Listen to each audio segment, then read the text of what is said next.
Maksudnya siapa yang saja yang berhutang dan dia tidak sungguh-sungguh. Jadi penyakit kita sebenarnya, penyakit orang yang berhutang itu rata-rata hampir ketika hutang itu tidak mau melunasinya, Bapak dan Ibu Allah.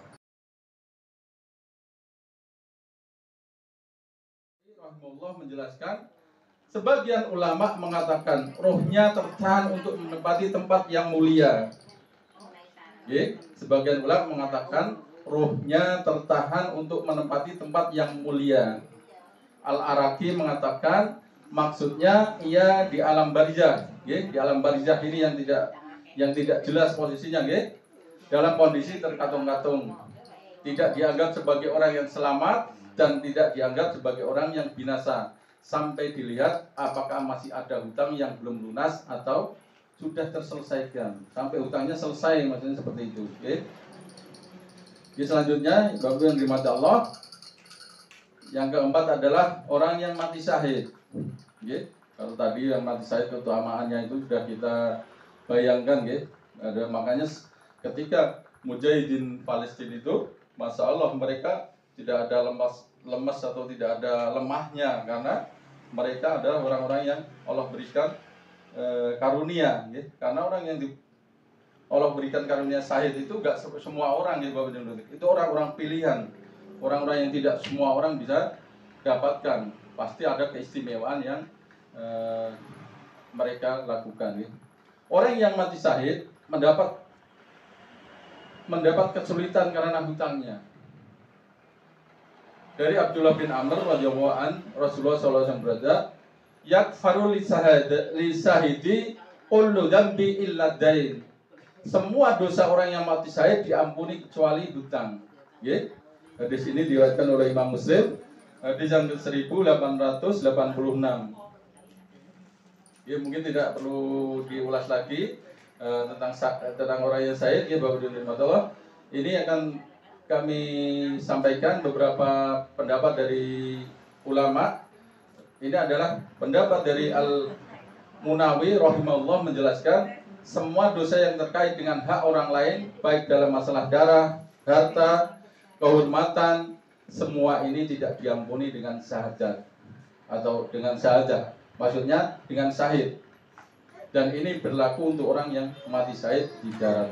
Adapun orang yang mati syahid di laut, maka semua dosanya diampuni, termasuk dalam masalah hutang. Karena terdapat hadis khusus tentang hal ini. Dan yang dibahas oleh hadis di atas adalah orang yang bermaksiat dan hutang dalam hutangnya.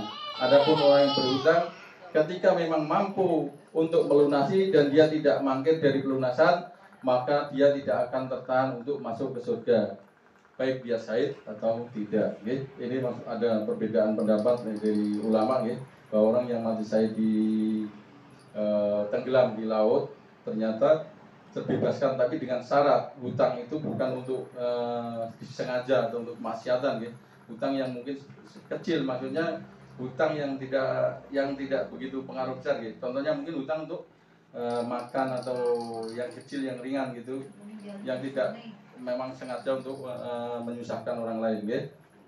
Ini ada pendapat Al-Munawi rahimahullah. Dan selanjutnya Bapak yang dirahmati Allah adalah yang kelima, seorang penghutang itu dibangkitkan sebagai pencuri, Bapak yang dirahmati Allah.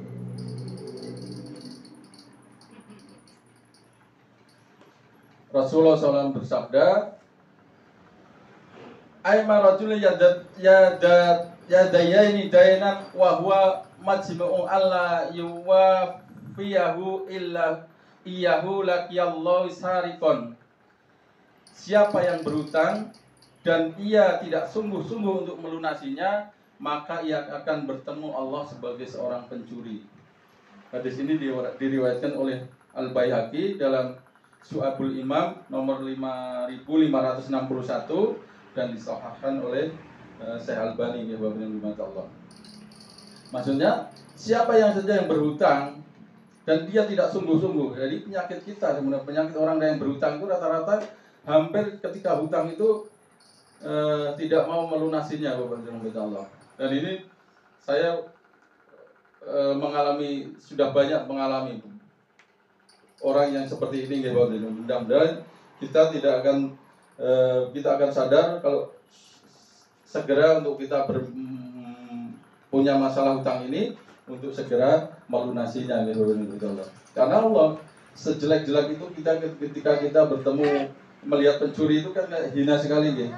Tapi ternyata penghutang ini yang tidak mau melunasi itu di mata Allah adalah seorang pencuri. Ini pendapat ulama. As-San'ani rahimahullah menjelaskan, maksudnya dia akan dibangkitkan dalam rombongan para pencuri dan akan diberi ganjaran sebagaimana yang didapatkan para pencuri. Karena dia berniat untuk tidak melunasi hutangnya sehingga dia menjadi seperti pencuri. Bahkan lebih parah lagi karena dia telah menipu si pemilik harta. Ini khusus buat hutang yang orang yang tidak mau membayar, tidak punya niat ketika hutang pun dia punya niat untuk tidak membayar, ya, rahmat Allah. Yang selanjutnya rahmat Allah, yaitu ini yang keenam. Biasanya orang yang berhutang itu akan menunda-nunda bayarnya, ya rahmat Allah. Walaupun kita punya uang juga, masih kita akan tunda-tunda terus. Padahal itu suatu kezaliman yang sangat luar biasa sekali. Bahkan saya pernah, alhamdulillah saya pernah punya hutang sama anak saya malah. Dan istri saya itu udah sama anak sendiri, nggak usah bayar, nanti aja juga nggak apa-apa. Tapi saya alhamdulillah, saya padahal nggak begitu respon dengan hadis ini ya. Ternyata saya harus bayar karena saya harus saya bayar. Ternyata alhamdulillah begitu lihat tahu hadis ini, oh ternyata ternyata ketika kita menunda-nunda kezaliman itu luar biasa sekali. Itu kezaliman yang sangat luar biasa.